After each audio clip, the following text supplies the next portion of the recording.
So some of those cabinet members were caught off guard by the email. Nobody was caught off guard. Did anonymous sources say that, or did the cabinet secretary say that? Sorry, have you ever paid a tariff? Because I have. That's They it. don't get charged on foreign companies. They get charged on the importers. And Was Elon Reagan. Musk the administrator? Reagan. Thanks, Karoline. Well, first of all, let me just set the record straight. I was very upfront in my briefing on day one that if we feel that there are lies being pushed by outlets in this room, we are going to hold those lies accountable. Go ahead. Thanks, Caroline. You're welcome. If we could just step back for a second. When President Trump last addressed the BRT when he was on the campaign trail, his big push was on tax cuts. He's going there today as he's proposing tax hikes in the form of tariffs. Not and true. I'm curious He's not doing why that. he's prioritizing that over the tax cuts. He's actually not implementing tax hikes. Tariffs are a tax hike on foreign countries that, again, have been ripping us off. Tariffs are a tax cut for the American people. And the president is a staunch advocate of tax cuts. As you know, he campaigned on no taxes on tips, no taxes on overtime, no taxes on Social Security benefits. He is committed to all three of those things, and he expects Congress to pass them later this year. I'm sorry, have you ever paid a tariff? Because I have. That's They it. don't get charged on foreign companies. They get charged on the importers. And ultimately, when we have fair and balanced trade, which the American people have not seen in decades, as I said at the beginning, revenues will stay here, wages will go up, and our country will be made wealthy again. And I think it's insulting that you are trying to test my knowledge of economics and the decisions that this president has made. I'm now regret giving a question to the Associated Press. Thanks, Caroline. I have two questions. One on the reprieve that is being granted to these three automakers for 1 month on the tariffs on Canada and Mexico. How did the president settle on 1 month? The reciprocal tariffs will go into effect on April 2nd, and he feels strongly about that no matter what, no exemption. So that's where the 1 month comes from. Does he expect them to be able to shift production within a month? He told them that they should get on it, start investing, start moving, shift production here to the United States of America, where they will pay no tariff. That's the ultimate goal. And on the conversations between the White House and the Ukrainians and the letter that President Trump revealed last night that he got from President Zelensky, Director Ratcliffe said today that the president has paused also intelligence sharing with Ukraine. Is that temporary or is that permanent? I believe what the National Security Council told me in regards to that was that they paused or they are reconsidering the funding for Ukraine, as you saw, the pause on the funding. As for intelligence matters, I would refer you to either the National Security Council or the CIA as But well. they're considering lifting or reinstating the military aid going to Ukraine, which they paused. Again, it's a pause for a review. You talked about the transparency with Doge and Elon Musk's press availability yesterday. There is a conflict of interest law in place that says that people who have personal interests can't interact with government entities that could touch on those. Has President Trump signed a waiver for Elon Musk? Does such a thing exist? If it does, will you guys release it in the interest of transparency that he's committed to? I have not seen the law that you are referring to. What I can tell you is that Elon Musk, as I've confirmed before, is a special government employee. He is filing the proper financial disclosure, and he is complying with all applicable federal laws. As you also heard, Elon address this directly yesterday in the alleged conflict of interest, and he said everything he's doing is very public, and if you all perceive a conflict of interest, you're welcome to bring that up. And as the president said, if he feels like Elon is engaging in something that's a conflict of interest, he will tell Elon not to do that. And Elon also said yesterday that before he moves forward with anything, he consults with the President of the United States. So we're very confident with the ethics and the guardrails that have been put in place here. Sure. Thanks, Karoline. The president's executive order creating Doge called for the naming of a Doge administrator. Who is the Doge administrator? So the president tasked Elon Musk to oversee the Doge effort. There are career officials and there are political appointees who are helping run Doge on a day-to-day basis. There are also individuals who have onboarded as political appointees at every agency across the board to work alongside President Trump's cabinet to find and identify waste, fraud, and abuse. And they are working on that effort every day. So is Elon Reagan. Musk the administrator? Reagan. Thanks, Caroline. I have two for you today, one on the border wall and one on Caitlin. Thanks, Caroline. I have a few things for you, but on the commitment by President Trump, he said that he and President Putin agreed to visit each other's respective nations. Are there any preconditions that President Trump has that President Putin must do before he goes and meets with him, withdrawing some forces, withdrawing all forces, anything like that? Not that I'm aware of. That doesn't mean they don't exist. But I was just talking with the president in our national security team. I wasn't made aware of any conditions, but if they exist, I'm happy to provide those. And on the president himself, he styles himself as this master negotiator. He is now deploying these negotiations, saying that they start immediately. We did hear from the Defense Secretary, Pete Hegseth, though, today saying that NATO membership is not realistic for Ukraine and neither is returning to pre-2014 borders. Aren't they giving away bargaining chips before these negotiations have even started? Again, I haven't talked to the president about Ukraine's NATO membership, and he appointed several individuals to negotiate on his behalf. He's directly involved in these negotiations as well. And I'm sure if you ask him that question in the near future, when you're able to, he'll give you an answer. I just don't want to get ahead of him on it. And final thing for you, which White House official made the decision to bar the AP reporter from the Oval Office and the diplomatic reception room last night? Well, first of all, let me just set the record straight. It is a privilege to cover this White House. It's a privilege to be the White House press secretary. And nobody has the right to go into the Oval Office and ask the President of the United States questions. That's an invitation that is given. And there are hundreds of outlets on this campus, many of you in this room who don't have the privilege of being part of that pool every single day and getting to ask the President questions. We reserve the right to decide who gets to go into the Oval Office. And you all have credentials to be here, including the Associated Press, who is in this briefing room today. But isn't it retaliatory in nature is the argument, because the reason that the AP was barred, which they said was because they're not using the phrase Gulf of America, they're using Gulf of Mexico in line with their standards.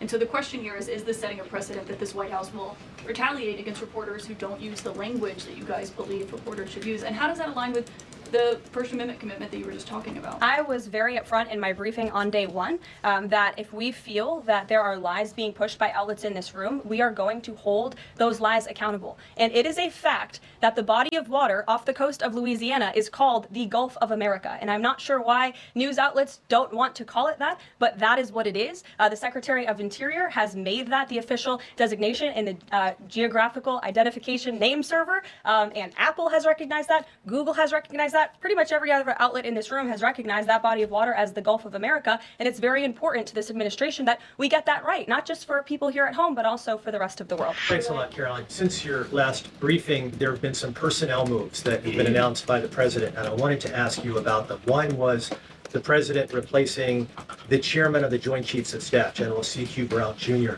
What was the reason for the president naming a replacement for General Brown?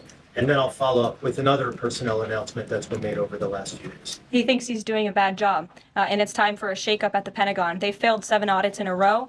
The trust in our United States military amongst the war fighters is low. The president is shaking up the Pentagon and the Department of Defense, of course, with Secretary Hegseth leading, and he has the right to do that. It's actually quite common from administration to administration to do such a thing. The president, when he swore him in as the Chief of Staff for the Air Force, called him a great man and a great gentleman. Does he distance himself from the remarks that he made back in August of 2020? I think replacing him speaks for itself. And then Thank you so much, Karoline. One on New York and one on Russia, please. On New York City Comptroller Brad Lander is accusing DOGE of clawing back $80 million that was intended for New York City FEMA funding. Wondering if you've heard about that figure, if that figure is accurate, and why that money was taken back. I have not heard about that figure. DOGE is moving very quickly, but I can get the receipts and gladly send them to you. I know that story is likely of great interest to the New York Post. And then one on John. Russia, please. Sure. Is President Trump waiting for a kind of signal or an action from Putin to go to Russia? And would he be willing to go to Ukraine in the future? I don't have any decisions to make on the president's potential visit to Russia or any in-person meeting at this time. Last night, President Trump said there will be a little disturbance, but we're okay with that. Can you put a dollar figure amount on how much the average American family should expect to pay as this disturbance? And why should Americans be okay with that when so many are already struggling to pay the bills? Well, first of all, last night, the president told the truth, and he was realistic, and he level set with the American people. And I think, frankly, it's very refreshing, and everybody in this room should be very grateful that we have a president who tells the truth about the reality of the economic situation that we are in, unlike the previous president who lied to everybody's faces, saying inflation was transitory, saying it was under control, saying that the border was secure, when none of that was true. So the president is being frank and honest, and the American people elected this president to have monumental reform and change, including rebuilding rebuilding our manufacturing base in this country, standing up to foreign nations who have been ripping off our country for decades. And that requires a little bit of disruption. That requires a lot of effort and work that this president is focused on doing. With that said, as the president said last night, his administration is wholeheartedly committed, of course, to ending the inflation nightmare caused by the Biden administration. Look at the deregulation efforts. Look at the president's push last night in his speech for Congress to pass tax cuts, to end taxes on Social Security and overtime pay for hardworking Americans, end taxes on tips. We need Congress to get that done because that's going to put more money back into the pockets of the American people. And I didn't even mention energy. Look at the president's approach and focus on unleashing the might of our energy industry. We know that's the #1 driver of inflation. He's been slashing back a lot of the burdensome regulation from the previous administration to unleash our energy industry here at home, which will drive down costs. He said he is committed to making America affordable again. He did it in his first term, and Americans can trust him to do it again. Karoline, 2 questions for you. One related to Guantanamo Bay, the other to the White House Correspondents' Dinner. I wanted to get your response to some Washington Post reporting of the migrants who stayed over at Guantanamo Bay for the last 2 weeks. They told the Post they were rarely let outside. They were shackled and placed in what they described as cages and alleged that they were not treated as human beings. Does the White House have any response to those conditions? At Guantanamo Bay? It's a promise the president campaigned on, that if you invade our nation's borders, if you break our country's laws, and if then you further commit heinous, brutal crimes in the interior of our country, like raping and murdering innocent, law-abiding women and girls, and committing heinous acts of violence, then you are going to be deported from this country, and you may be held at Guantanamo Bay. These are criminals we are talking about. Don't forget that. Leavitt. Karoline, thank you so much. Can you explain how President Trump envisions the war in Russia and Ukraine coming to an end? Does he expect Ukraine to hand over all the territory in question? Again, these negotiations are ongoing. I will allow the president to divulge any red lines that he may set, but I think as deals in the past have come to fruition, the president has proven one of the things that makes him a very effective negotiator is not revealing what he's anticipating from both sides, but he is at the forefront of these negotiations in addition to the very qualified individuals who he's tasked with speaking to both President Putin and President Zelensky. And speaking of deals, a meeting with the President of the United States offers any foreign leader credibility. Was it part of the prisoner swap with Fogel that President Trump agreed to meet with Putin? Again, I was already asked this question. I said I was not made aware of that, but we can certainly get you an answer on that. I'll check in with the NSC. Dasha. The president continues to call the Prime Minister of Canada, Justin Trudeau, Governor of Canada. I'm curious what he means by that and if there are any plans that are moving forward with trying to make Canada the 51st state. And I have a follow-up on the economy as well. Sure. Well, the president put that in his True Social account, or his True Social post earlier today. He feels strongly that it would be very beneficial for the Canadian people to be the 51st state of the United States. They wouldn't be paying for these tariffs. They'd have much lower taxes if they were part of our great country. On the economy, you and I traveled the country during the campaign. This is an issue that so many voters decided to cast their ballots on, and they voted for President Trump. He has started to have that realistic conversation with the American people, that disturbance comment last night. But I'm curious if you can be real with Americans right now as all of these factors are playing out. Are things potentially going to get worse before they get better? Look, I've now been asked and answered this same question just given to me in different verbiage of 3 different times, and I will answer it again in an effort of transparency to the American people because this is an important issue and the American people, this president understands that it is. And again, that's why in his joint address to Congress last night, he addressed this issue with a realistic and honest approach. He talked about what this administration is doing to unleash American energy and to make America affordable again, and this administration is wholeheartedly committed to doing it. And I would remind the American public that the first term record of this president speaks volumes. That's why they reelected him, because they know that he can fix our broken economy, and it's very, very broken from the previous administration. Yes, Karoline, can you guarantee that those tariffs won't increase prices for Americans, including at the gas pump and the grocery store? I think Americans who are concerned about increased prices should look at what President Trump did in his first term. He effectively implemented tariffs, and the average inflation rate during the first Trump administration was 1.9%. In fact, when President Trump left office, it was 1.4%. So President Trump is going to do everything he possibly can to cut the inflation crisis that the previous administration imposed on the American people, and he will continue to effectively utilize tariffs. If those tariffs do increase prices for Americans, will the administration reverse them? That's a hypothetical question, and the president is intent on ensuring that he effectively implements tariffs while cutting inflation and costs for the American people. And, you know, the media has this way of just looking at everything in a microscope. microscope rather than looking at the whole of government economic approach that this president is taking. He will effectively implement tariffs. He's also, as I just answered from Stephen's question, committed to tax cuts. He's also clearly committed, as evidenced by his executive orders, to unleashing the might of our energy industry, which we know will eventually drive down inflation. And all the other economic measures that this president has made will have a Trump incoming economic boom, just like we saw in our first term. Thank you, Karoline. Does Elon Musk have power of the presidency? Absolutely not. Right. That's I a asked ridiculous that question. I asked that question because, the Democrats have been hurling insults at Elon Musk, hurling attacks, calling him President Musk. Most recently, Jamie Raskin, the congressman, took it a step further, calling for Musk's impeachment, saying that he somehow usurped the power of the presidency. What's your response? It's utterly ridiculous. Elon Musk addressed this in the Oval Office yesterday. The president addressed it as well. Elon Musk is serving at the pleasure of the president, just like everybody else on this team. He takes directives directly from the president of the United States. And I think some of the comments that you refer to are nothing more than a failed attempt from the media and from Democrats to try to sow division in this White House. We saw them do it in the first term. We're not going to let them do it in the second term. This is a unified team who is working at the pleasure of the president to do what's right for the American people. President Trump has made clear, Karoline, that he loves tariffs, but the stock market does not. How does he factor that into his decision making? Well, the president does love tariffs. He said it's one of his favorite words in the English dictionary, and he believes in tariffs because they'll ultimately make America rich again. They're going to raise revenue. They're going to help us pay down our debt. Most importantly, they're going to bring American jobs here back home. So I think for folks on Wall Street who may be concerned, look at what this president did for you in his first term. Wall Street boomed. Stock market boomed. The president expects that to happen again, but most importantly, Main Street is going to boom, and that's why the president has this whole of government economic approach, which includes tax cuts, tariffs, regulation cuts, and an energy industry that will bring down costs for American consumers.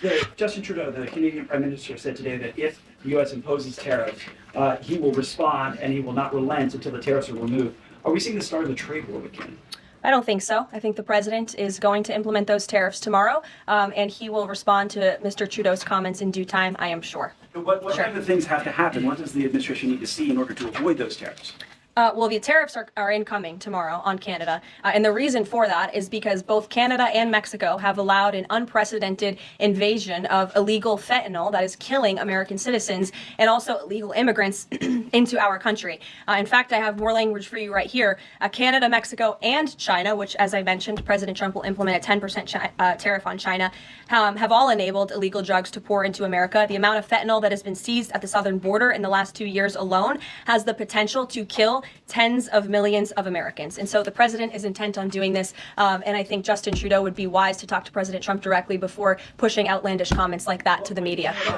So are there conversations between the administration and the Canadians going on over this tariff? Because the Ontario Premier says the next step is to cut off electricity to the U.S. And the president put out a statement after seeing those comments and said that it would be there would be grave consequences imposed on Canada if they think about shutting off electricity for the United States of America and our citizens. And the president is also determined to ensure that we are depending on American electricity, not the electricity production of foreign nations, including our allies in Canada. As for conversations, there is continued correspondence between the president's team, particularly Secretary Lutnick, and the Canadians as well.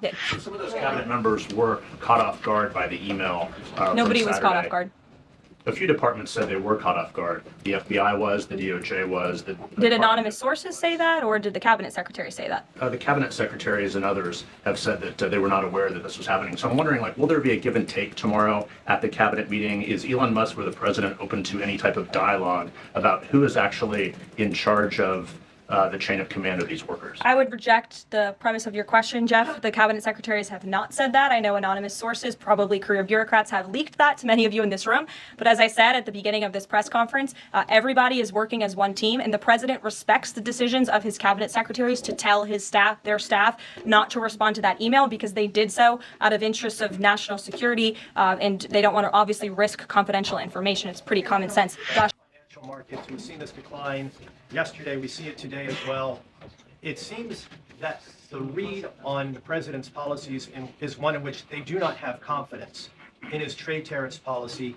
They do not have confidence in what the president said to Fox News over the weekend, that he didn't rule out the idea of a recession. What is your read in terms of the decline that we've seen over the last week and a half in financial markets? Well, I think there's actually a lot of reason to be confident, and many people do feel confident. Just look at the nearly $2 trillion in private investment that this president has secured. Look at the comments made by the CEO of Apple, one of the biggest companies in this world, who said that he is bullish on the future of American innovation under the leadership of President Trump. Look at CEO confidence. According to the Conference Board measure of CEO confidence, in Q1 2025, under the leadership of this president, it jumped to its highest level in 3 years, from cautious optimism to confident optimism.